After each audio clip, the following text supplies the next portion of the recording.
Hey there, young and profiters. If you value our content, please take a moment to subscribe to this channel and write us a review or comment on your favorite platform.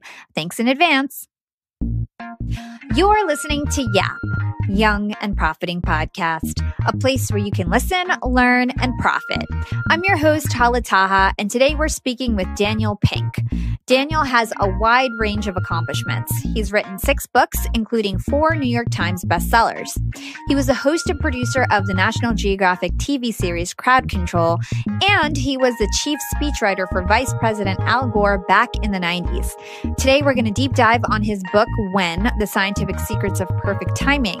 Stay tuned to learn how different times of the day impact our productivity, how to get over your afternoon slumps, and get a better understanding of time in a broader sense, and how to effectively use beginnings, midpoints, and endings to accelerate your success. Hey, Dan, thanks for joining Young and Profiting Podcast. I'm glad to be here with you, Hala. So we are very excited to have you on the show. You are an expert on so many topics from motivation to perfect timing, and you have such a cool and unique background story that I would love to better understand. From doing our research, I see that you were a young man who went off to law school, and then you decided that wasn't for you. And then you also had a stint in politics, writing speeches for people like Al Gore, and then you also decided that wasn't for you. You became a writer, and you achieved massive success. You have 6 books under your belt. 4 of them are bestsellers, and you've even hosted and produced your own TV show along the way. So help me better understand your story. Walk us through your professional journey thus far and how you found your calling. Well, I mean, you pretty much summarized it, Hala. I'll derive a lesson from it if there is one first, and then I can talk in more detail if you're interested. Yeah. I think the lesson from it that people eventually realize but don't realize when they're younger is that the path to doing things in your life, the course of one's life, is rarely linear. It's rarely predictable. Yeah. And, it's interesting because a theme that's popping up interview after I talk to so many successful people on my podcast is this idea of talent stacking.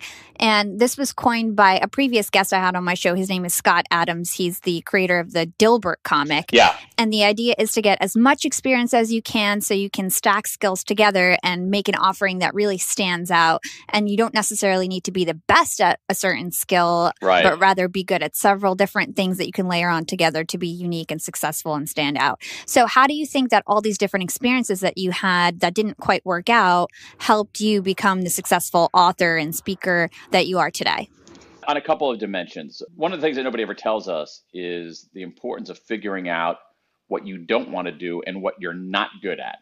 I think that a lot of people have been fed some nonsense that, oh, you can be good at anything. You're you're so multi-talented. And the truth of the matter is that most people, and certainly me, most things I'm not very good at. I don't do them very well and I don't enjoy them. And that ends up being a really important thing to find out in figuring out what to do. So for me, for instance, I went to law school basically as a default, risk averse, had good grades, and was interested in that broader realm. And I realized pretty quickly that practicing law, once I've realized what lawyers actually did, it's like, well, I suck at that and I don't like it. So I don't want to spend the next X years doing that. And so that was really helpful. Then I ended up one of 3 people in my law school class who graduated unemployed. I never practiced law, never clerked for a judge, never did anything like that because I realized that, hey, this is really not for me. So I decided to work in politics because that was something that I was keenly interested in.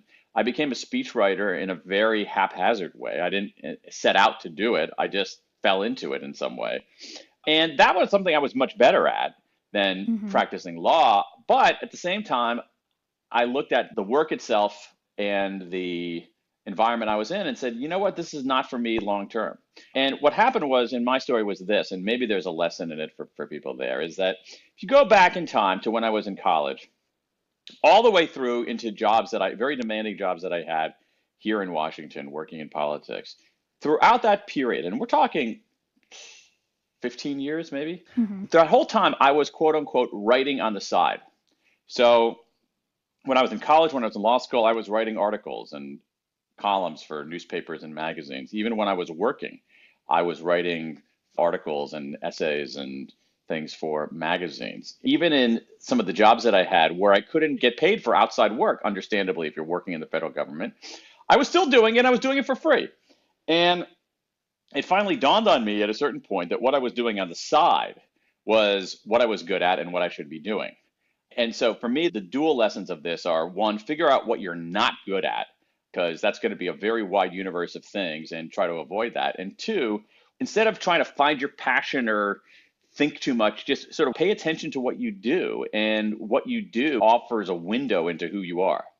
Yeah, I think that's really good advice. And what advice would you give to our listeners who are out there who are doing something that they're not entirely sure if this is what they want to do for the rest of their lives and who might be too afraid to pivot into the next thing? Maybe they think they're too old to switch careers.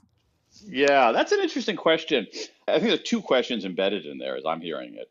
One of them is not knowing how to pivot in some ways, but the other one is the fear of being quote unquote too old to do something. And what I've seen in my own life and in observing other people is that feeling of being too old always is laughable retrospectively. So if you look at somebody like me, all right, so 20 years ago, I was 30. Looking back at age 30, if I had said at age 30, and I probably thought it at age 30, oh man, I'm too old to X, Y, or Z. Looking back on that right now is laughable. Like I would laugh at my earlier self. Yeah. And I think that me at 70 would laugh at me today. Imagine me at 70 looking back at me today saying, oh, I'm too old to, I don't know, write a play. I'm too old to produce a television commercial, whatever.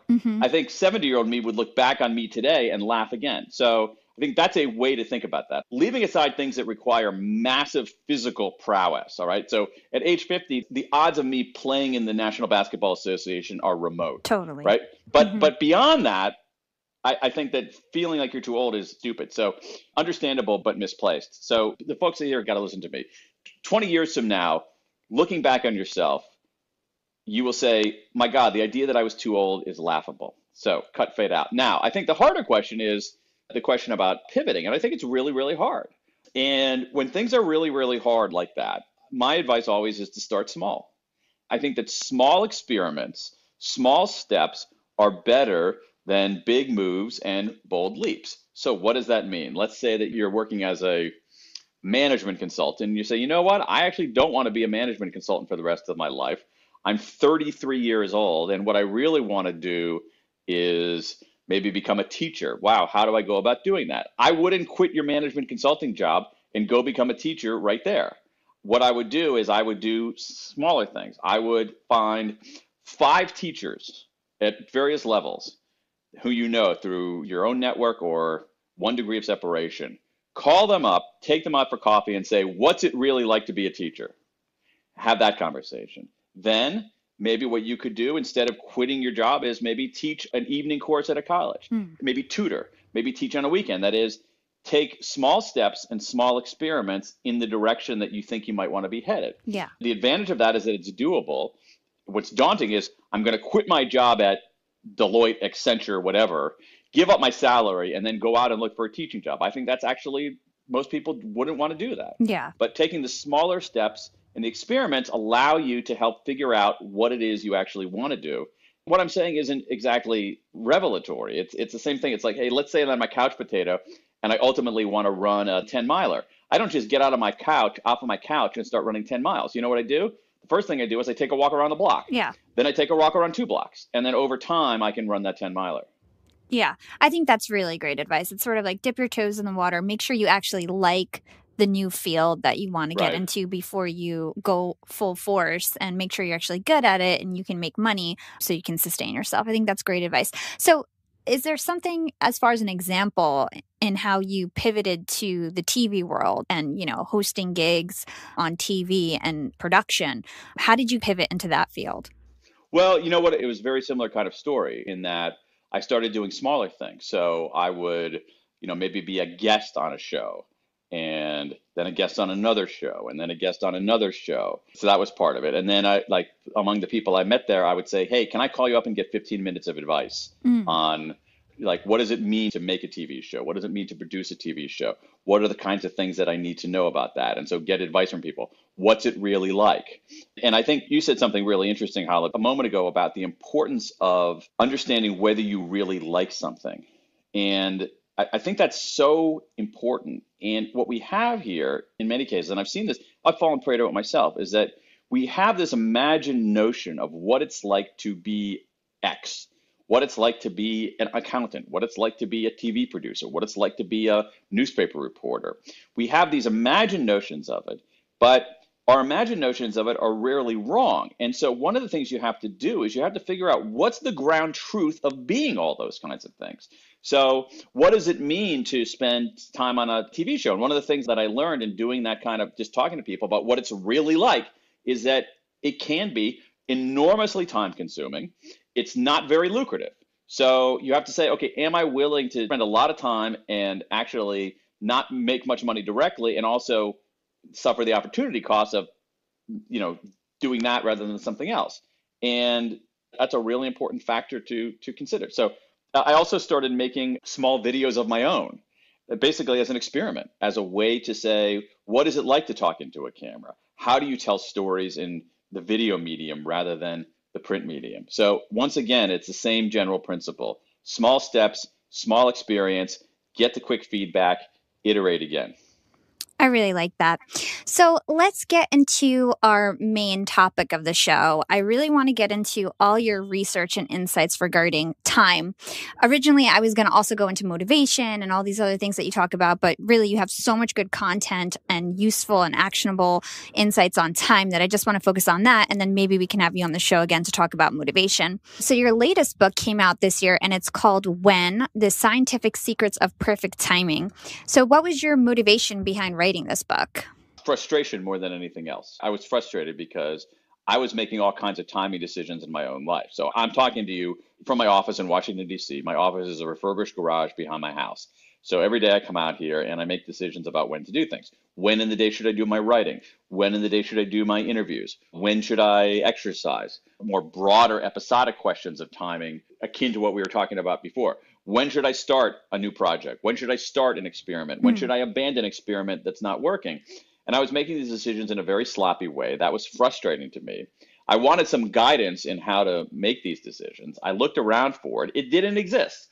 And that got me curious about whether there was any research on this question of timing, because the last several books I'd written had looked at different bodies of social science to say, what does it tell us about the human condition and how can we apply some of those insights in our work and our personal lives?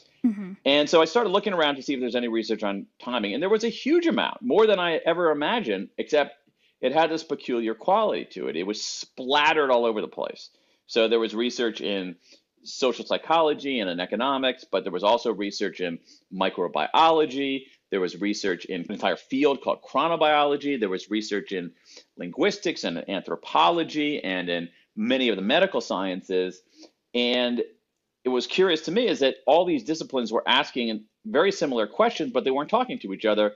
So I said, if I can stitch together the findings from these disparate disciplines, maybe what I can do is reveal some of the evidence-based, scientific-based ways to make better, smarter decisions about when to do things during the day, when to do things to some extent during a year, when to do things during a life cycle, and even things more episodically about, what's the importance of beginnings? What are the importance of endings? What are the importance of midpoints? Well, how do teams coordinate in time? So out of that frustration turned to curiosity. Curiosity turned to 2 years of a lot of research, and then that in turn turned into the book. Yeah, the book is jam-packed with so much useful information. And it's really funny how we don't really consider the issue as when as seriously as we take issues of what, and really thinking about when we should make certain decisions, what time of day we should do certain work is really interesting. So I think my listeners will find a lot of value in this. So let's begin with how the different times of day impact our productivity. You say that time of the day explains 20% of the variance of how people perform, and our cognitive abilities change during the 16 hours or so that we're awake. And in your book, you outline 3 stages of the day everyone goes through in terms of performance. You say it's peak, trough, and recovery. Could you walk us through these stages and explain what type of work is best suited for each? Great. So you got it exactly right. The big idea here is that our brain power doesn't remain constant over the course of a day. It changes. It changes in material ways. And the best time to do something depends on really what you're doing. And so here's what we know. What we're looking for here is something that psychologists call the synchrony effect. What you want to do is you want to line up your type, your task, and your time. Your type, your task, and your time. Now, by type, I mean something called chronotype, which is a term from the field of chronobiology. Chronobiology, chronotime, biology study of life. It's a long-standing field of research, spawned a few Nobelists. And what chronotype is the scientific way of talking about, are you a morning person, are you an evening person? And what we know is that about 15% of us naturally wake up early and go to sleep early. We're larks. Yep. About 20% of us wake up late and go to sleep late. We're owls. And then about 2/3 of us are in the middle. Oversimplify a tad, but oversimplification in the name of clarity is, let's think about the world of owls and non-owls. Owls and non-owls. So about 80% of us move through the day in precisely the order that you said. Peak, trough, recovery. Peak early in the day, trough in the middle of the day, recovery later in the day. And so here's what we know. During the peak, which for 80% of us is early in the day, for owls, it's much later in the day. For owls, they hit their peak early evening, mid-evening, late evening. Very, very different chronotype, different way of moving through the day. During our peak, that's when we're most vigilant. And vigilance means we're able to bat away distractions. So during the peak, we should be doing what psychologists call our analytic work, which simply means work that requires heads down, focus, and attention. Writing a report, analyzing data, carefully going over the steps of a strategy. That kind of work we do better during the peak, which for most of us is early in the day. Now, during the trough, that's mid to late afternoon. That's a terrible time of day for people. There are huge decrements in performance. We see it in studies of students performing on standardized tests. We see it hugely in the healthcare arena, where doctors and nurses perform very, very differently at that time of day versus earlier in the day. We see juries making different decisions when they deliberate that time of day versus earlier in the day. So during the trough, we want to do stuff that doesn't require a massive amount of brain power or creative thinking. And so that's, administrative things, answering routine emails, filling out expense reports, et cetera, et cetera. Then finally, the recovery, late in the afternoon, early in the evening. Now, for most of us, 80% of us, here's what happens during the recovery. Our mood follows this peak trough recovery pattern. So our mood goes up early, plummets in the middle, and then recovers later in the day. So late in the day, 80% of us have rising mood, and we have lower vigilance, though. So we're in a good mood, but we're not as vigilant as we were earlier in the day. That is actually a very potent combination for cognitive tasks that require some kind of looseness. So solving non-obvious problems, iterating new ideas, brainstorming is a good example of that. You want to be a little bit looser. And so to make a long story longer, we should be doing our analytic work during our peak, which for most of us is early in the day. For owls, much, much later in the day.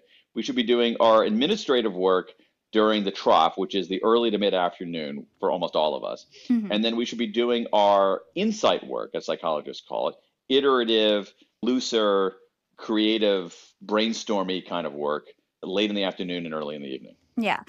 I really love this because this is something that is totally under our control. We can't really improve how smart we naturally are, but we can control the time we take a test, right? And getting an improvement of 20% is really nothing to sneeze on. I really want to bring this lesson home to my listeners. So you have a very interesting story about how time of the day impacted scores in a Danish school. Could you share that? Yeah, no, that's a great piece of research. And it's not only a Danish school, it's a set of multiple schools throughout Denmark. And here's the story. It's a piece of research. It was led by Francesca Gino at Harvard University. And here's what happened. So in Denmark, students take standardized tests, as they do here in the District of Columbia and the rest of the United States. In Denmark, students take these standardized tests on computers.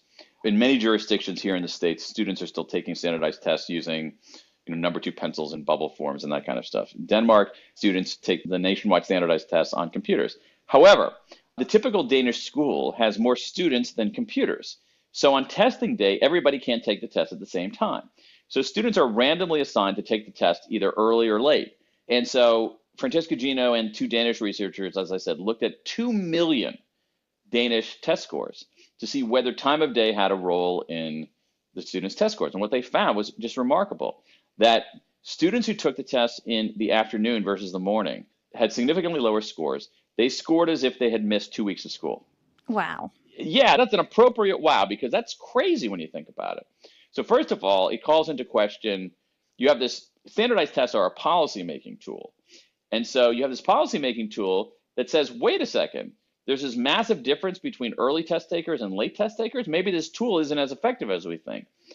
What's also alarming about that is, imagine if school or a teacher is going to make a decision about a particular student based on her standardized test scores. What if that student had been randomly assigned to a different time of day? They might have scored differently. Yeah. And this is part of the point you made earlier, Hala, about it just like there's a massive amount of evidence showing our brain power does not remain static as the day unfolds.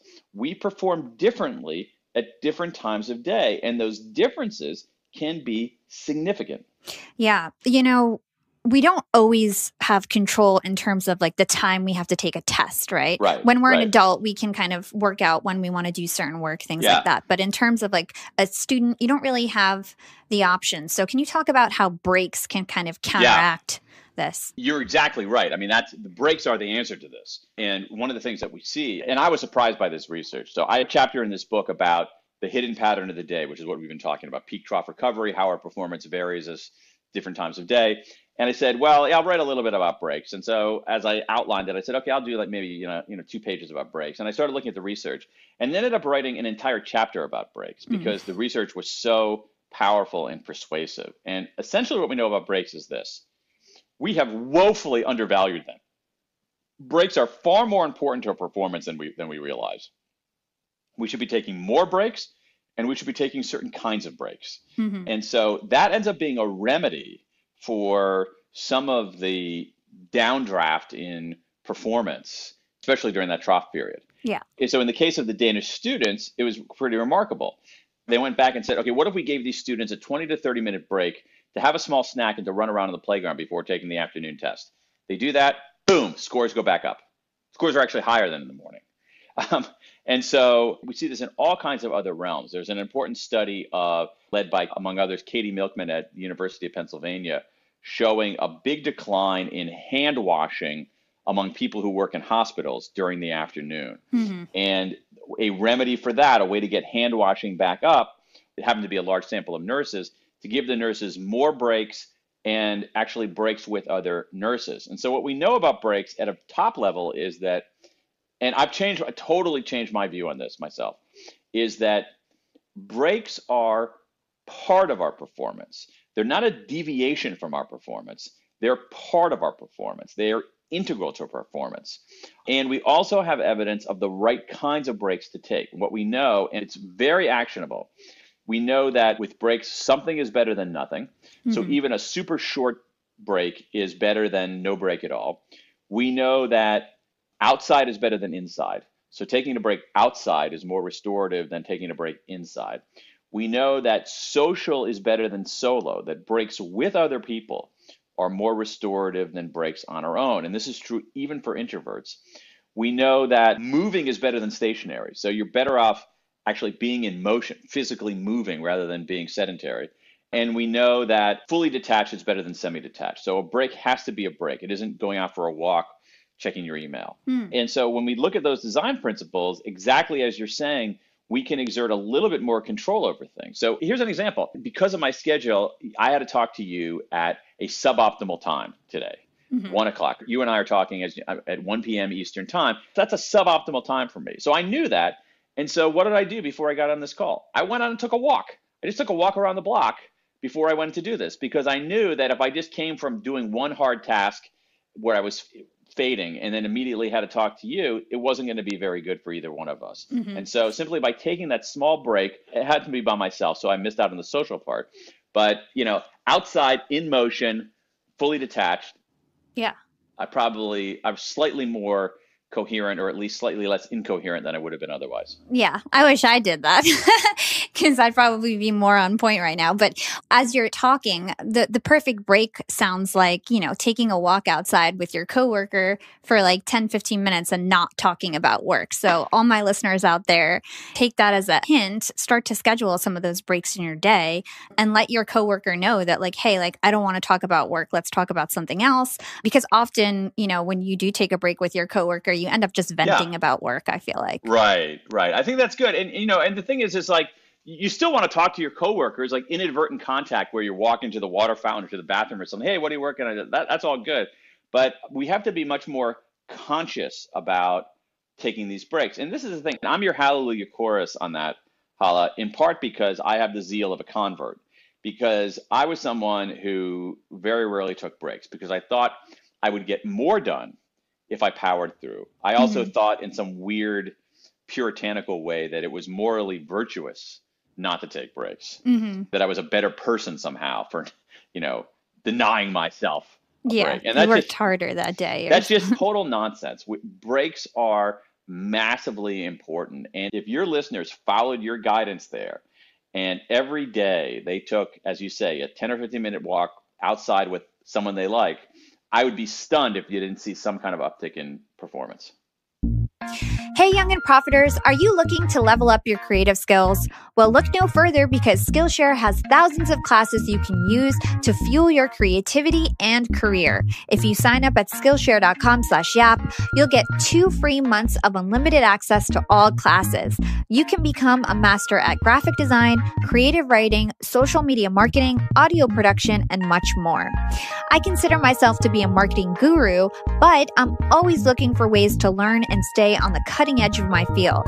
That's why I'm currently taking an awesome class on Skillshare that's called Storytelling 101. It covers the 4 C's of storytelling, which are character, conflict, context, and craft. I would highly recommend it for anyone looking to ramp up their storytelling skills. Join me on this new learning journey and give Skillshare a shot. Get 2 months free when you sign up at Skillshare.com/yap. There's no commitments and you can cancel at any time. That's 2 whole months of unlimited access to thousands of classes for free. What are you waiting for? Get started today by heading to Skillshare.com/YAP to sign up. That's Skillshare.com/yap. We'll put the link in our show notes. Yeah. So let's keep on this idea of afternoon slumps. To quote you verbatim, afternoons are the Bermuda triangles of our day across many domains. It represents a danger zone for productivity, ethics, and health. Could you elaborate on this and just show us how bad afternoon slumps can be? Okay, so let's talk about healthcare because it's just a disaster. So I mentioned that we see big declines in hand washing in hospitals during the afternoon, but it goes well beyond there. So what we see is doctors are far more likely to prescribe unnecessary antibiotics in afternoon appointments versus morning appointments. There was just a paper that came out in the beginning of the fall that showed the same pattern with opioids. Doctors far more likely to prescribe opioids in afternoon appointments versus morning appointments. We look at things like anesthesia errors. Anesthesia errors are 4 times more likely at 3 p.m. versus 9 a.m. If you look at things like colonoscopies, doctors find twice as many polyps. They're twice as thorough in morning appointments as they are in afternoon appointments for the exact same population. So for me, one of the personal takeaways for me and my family from doing this research is that basically nobody in my family is allowed to go to make a discretionary hospital visit or an important doctor appointment in the afternoon, period, full stop. Yeah. One of our daughters had to have, she's in college and came back for winter break and she had to have her wisdom teeth extracted, and she had to have anesthesia to have her wisdom teeth extracted. And we basically said, I don't care how inconvenient the particular day of the week is, you are only taking the 8 a.m. appointment because you're undergoing general anesthesia. So again, it's exactly as you said earlier, Hala. We focus on what procedure needs to get done, but we discount the when. When are they doing it? And the when matters.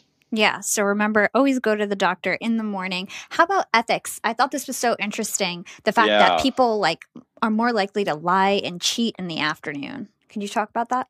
Yeah, what we see there is kind of interesting. There's some nuance on that one. Let me make a broader point here. So we talked about, for most of us, the morning is when we're most vigilant. Okay, we're most vigilant. That is, what we're able to do is we're able to bat away distractions. We're less likely to take cognitive shortcuts of any kind. Hmm. So if you think about things like bias is a cognitive shortcut, cheating is a cognitive shortcut, right? And so what you see is that people make different moral decisions in the afternoon versus the morning. The researchers who uncover this call it the quote unquote morning morality effect. That is, because we're more vigilant in the morning, we're less likely to make ethical lapses. Mm. However, the nuance of this is that other researchers subsequently followed that up and said, yes, that's true for morning people and for a lot of people in the middle. But for owls, evening types, people who wake up late and go to sleep late, it's the reverse. Owls are actually more likely to make moral lapses in the morning than later in the day, because owls are more vigilant later in the day. Mm. But again, think of this idea of cognitive shortcuts. There's a very alarming piece of research. It's an experiment where they did the following. They gave the participants in this experiment a set of facts. They said, you participants are a jury, and they gave people a set of written facts about a particular criminal defendant.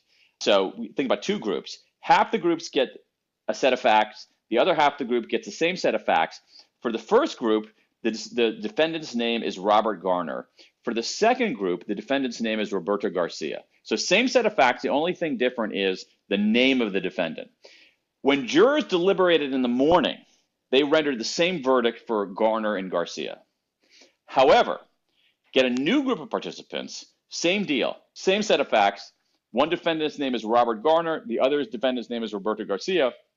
When jurors deliberated in the afternoon, they were more likely to exonerate Garner and convict Garcia on the exact same set of facts, because people were less vigilant and they're taking these, in this case, insidious cognitive shortcut of racial and ethnic bias.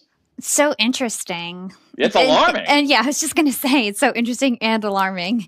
Speaking of, overcoming these afternoon slumps, you talked about breaks before. Another way to overcome an afternoon slump after reading your material, I learned, is napping. And it turns out that breaks and napping are not just for kids. They're also very useful for adults. And apparently there's a right and a wrong way to nap. For me personally, I feel very groggy when I nap, unless I go for like 3-4 hours, and then I'm not really sure that actually qualifies as a nap at the end of the day. So what is the right way to nap, in your opinion?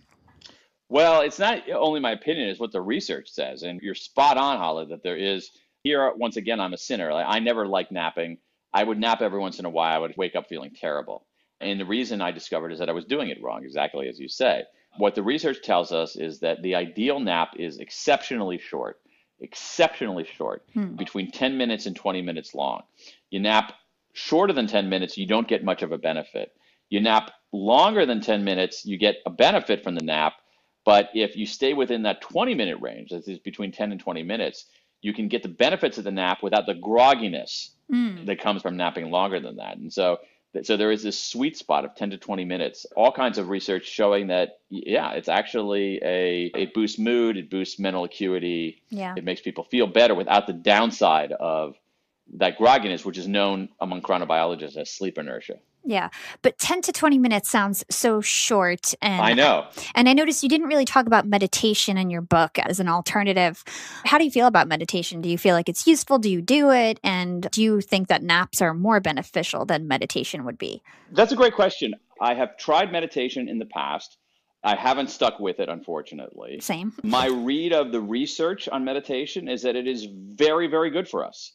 Meditation is powerful. It is not woo-woo. It is absolutely enhancing of our subjective well-being, of our mood, of our mental sharpness, no question about it. I'm not sure whether a nap or meditation one is more valuable than the other. I have no idea. Yeah. But the research to me is overwhelmingly pro-meditation. Yeah.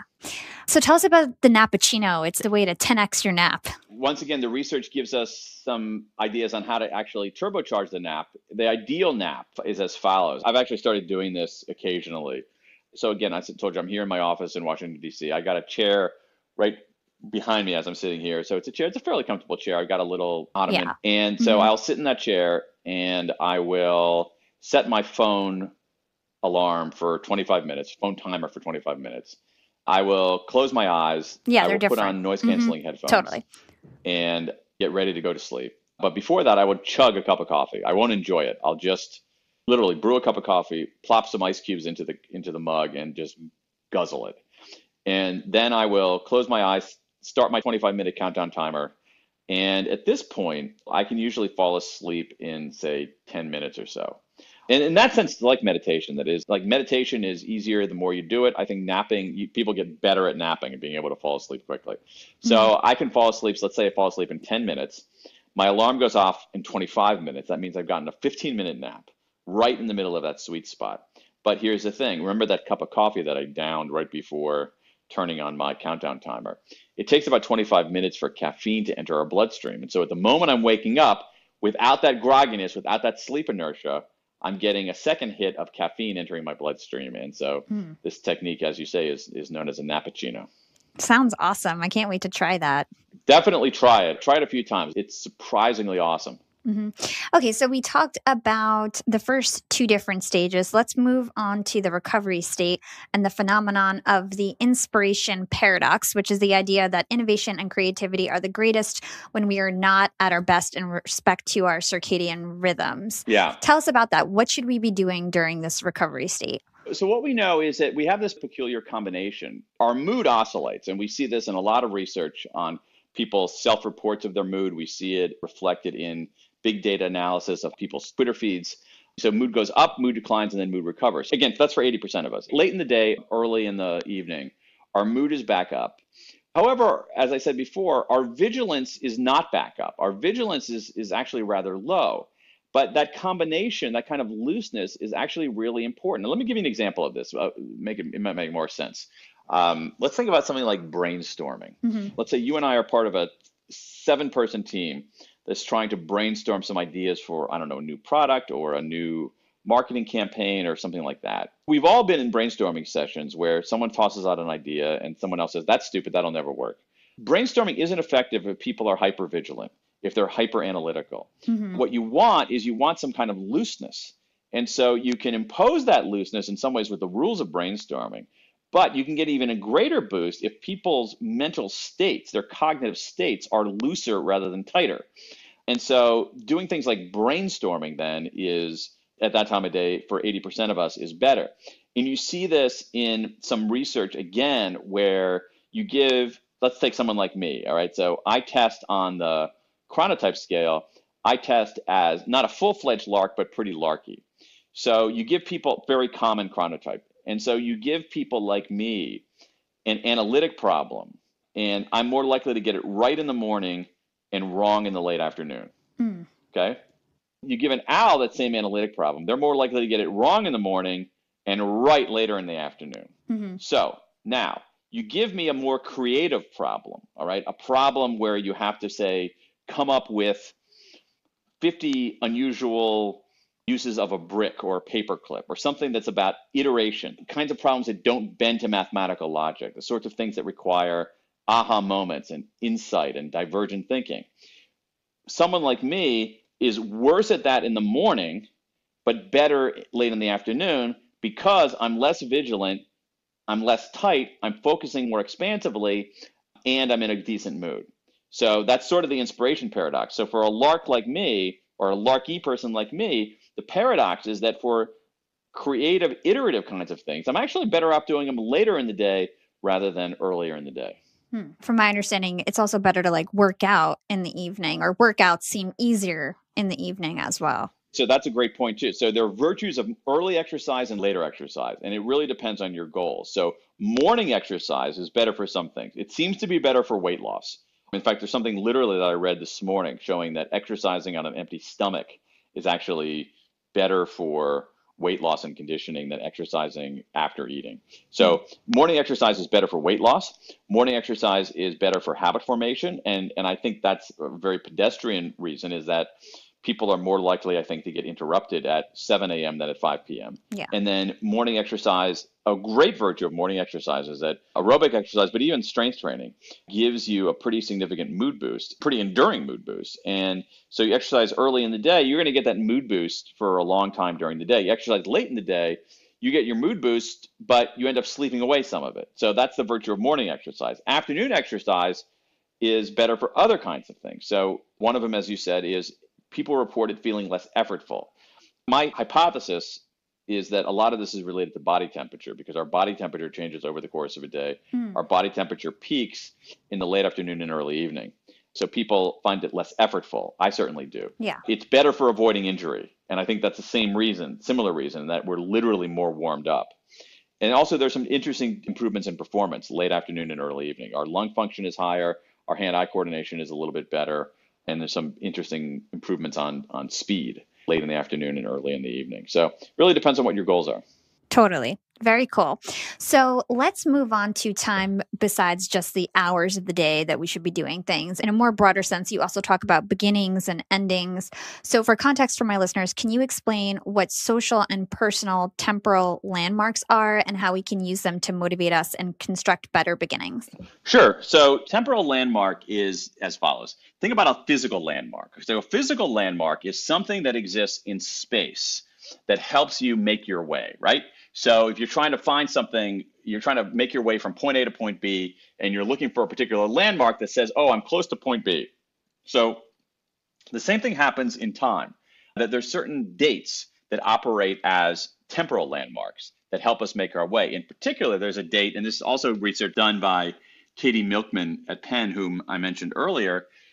She found that the certain dates operate as a particular kind of temporal landmark, and that is what she calls fresh start dates. Those are dates where we basically trick ourselves and say, we open up what you can think of metaphorically as a fresh ledger on ourselves. So we say, old me always ate junk food, but new me, we were born on this day, opening up a fresh ledger is not going to eat junk food anymore. And so what this means is that certain dates operate as those temporal landmarks, as fresh start dates. So this is why you're more likely to start a behavior change and therefore more likely to sustain it by starting it on a Monday rather than on a Thursday, by starting it on the first of the month rather than the 11th of the month. Those are social things. We all share. The first of the day of the month is the same for me as it is for you. The 11th day of the month is the same as it is for me as it is for you. But they're also personal temporal landmarks. So you're better off starting a behavior change, say, on the day after your birthday than 1 week before your birthday. So that's personal. Your birthday and my birthday, are probably not the same. Yeah. And so using these temporal landmarks can be a way to essentially reboot and make a fresh start. And then how about in a business setting? Like how would you use a temporal landmark to motivate a team or, pivot after something happens? Yeah. So again, you can use something like the beginning of a new quarter to say, our last quarter wasn't that great, but here it is, a new quarter, day one of a new quarter, let's reboot and start again. Or you can use some kind of anniversaries, like, this company was founded 3 years ago on this date, we're starting year 4, this is a fresh start date. And so you can use those kinds of things to basically, I like to think of it as a reboot. The metaphor that the researchers use is this idea of, as I said, of a ledger. If you think about an old-fashioned ledger, an old-fashioned print ledger, you turn the page, and there before you is a fresh ledger, untainted by any of the things that have gone on before. You can write anew on that fresh ledger. So you can use, again, with businesses, shared, social, first day of the quarter, those kinds of things, first day of the month, but you can also use milestones within the company as well. This is all such great advice. So I really hope that everybody out there is absorbing it and will use it in practice. Let's talk about midpoints. They have very peculiar effects on how we do what we do. Can you talk about the different nuances and how midpoints can both stall us and stimulate us? Yeah, so that's exactly right. Midpoints have a dual effect. Sometimes they drag us down, sometimes they fire us up. And so sometimes when we get to the midpoint of something, we sort of lose motivation, we lose interest, our motivation sags.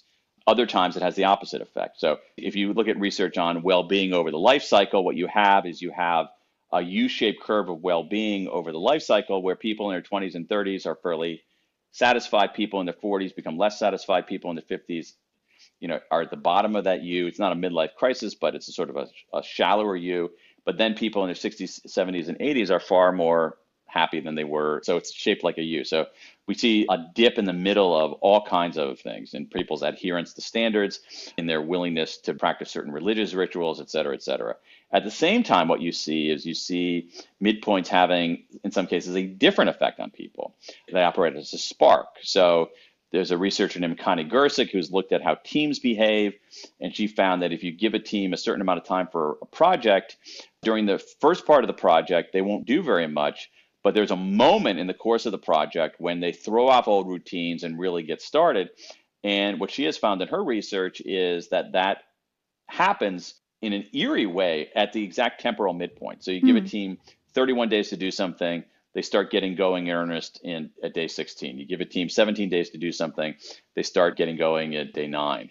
And so you also see research in analysis of basketball data showing that in general, the NBA at least, teams that are ahead at halftime are more likely to win the game. However, the exception to that rule is that teams that are behind by 1 point at halftime are actually more likely to win than teams that are ahead by 1 point. And so I guess the lesson we derive from this is that unlike beginnings and unlike endings, midpoints are often invisible. We don't see them. And yet they seem to exert this kind of force on us. And so the key with midpoints is to be aware of them, to make them visible. And then once you do that, you can use them to wake up rather than roll over. And one way to effectuate that is to imagine that you're a little bit behind. Yeah. That's very interesting. And I could imagine like a project manager leading a team having like midpoint review, going like, here's all the things that we have left to do, and kind of like exerting pressure on the team, healthy pressure and stress to get things done. Yeah, and just saying, hey, we're a little bit behind. And the idea of being a little bit behind is really interesting because there's experimental evidence showing that if you take a midpoint of something and at the midpoint people are way ahead, they actually don't improve their performance. If they're way behind, they can become complacent and give up. But if they're a little bit behind, they really bring it during that second half. Yeah. Okay. We're starting to run out of time. I do want to just cover endings. So how do endings typically impact our behavior? Oh, gosh, so many different ways. Endings have a big effect on our lives. They have a big effect on our memory. So we're more likely we evaluate entire experiences based heavily on how they end, rather than on the totality of the experience or the average of the experience. It's a very well-known phenomenon in psychological science.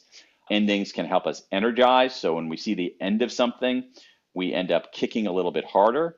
So this is some intriguing research from Adam Alter at NYU and Hal Hirschfield at UCLA showing that people are most likely to run their very first marathon at ages 29, 39, 49, and 59, right, when they get to the end of a decade. Endings can help us in some ways focus on what's really important to us, that help us sort of edit our lives. And so what you see across the life cycle, this is the research of Laura Carstensen at Stanford, is that over the course of time, we end up starting out our lives with, say, not a huge number of friends, and then our number of our friends grows throughout the middle of our life. But then later in life, say 60 and beyond, the final third of Act 3 of our lives, we actually have fewer friends, which seems like a sad story, but Carstensen found that what's going on here is not sad at all. What it means is that people have essentially shed the outer layer of friends, the middle layer of friends, and instead focus tightly on that inner circle of friends, because that's a real source of meaning and satisfaction. So again, our lives are so deeply episodic. As you say, projects have beginnings, middles, and ends. Some relationships have beginnings, middles, and ends, right? And so the key is to be aware of the episodic nature of these things. Beginnings, as we discussed, have one effect. Endings have another effect. Midpoints, which are often invisible, have another effect. And so if you're aware of these things, you can actually make different decisions and use these forces, which we often don't see, to our advantage rather than be hostage to them. Totally. And to everybody out there, I would totally recommend Daniel's book, When. It is so interesting. We couldn't even cover all of it. There's so much more valuable information in that book. So I definitely recommend to go grab that. I always end my show with this last question. What is your secret to profiting in life? My secret to profiting in life? Well, I guess if I tell you, it's no longer a secret, right? It's an interesting question, Hala. I would say not being too concerned about what other people think. Earlier in my life, I think I was pretty concerned about what other people thought of me. And then I had a great revelation. I discovered what people thought of me. And the answer was, they weren't thinking about me, They were thinking about themselves, and that's liberating. If you stop caring too deeply about what other people think of you, I find that a source of great liberation. And too many people are trying to conform to what they imagine other people are thinking or evaluating them, when in fact, all those other people couldn't care less about what those folks are doing. I totally agree. And where can our listeners go to learn more about you and everything that you do? So you can go to my website, which is www.danpink.com. I've got all kinds of good, cool, free resources. I've got an email newsletter, videos, all kinds of groovy stuff. Awesome. I'll stick some links in my show notes so my listeners have easy access. It was so nice to speak with you. I think our audience is really going to enjoy this show. So thank you so much for your time. Thanks, Hala. It's been a pleasure. Thanks for listening to Young and Profiting Podcast. If you enjoyed this episode, don't forget to leave us a review or comment on your favorite platform. Follow Yap on Instagram at Young and Profiting and check us out at youngandprofiting.com. And now you can chat live with us every single day on Yap Society on Slack. Check out our show notes or youngandprofiting.com for the registration link. And if you're already active on Yap Society, share the wealth and invite your friends. You can find me on Instagram at Yap with Hala or LinkedIn. Just search for my name, Hala Taha. Big thanks to the Yap team as always. Stay blessed, and I'll catch you next time. This is Hala signing off.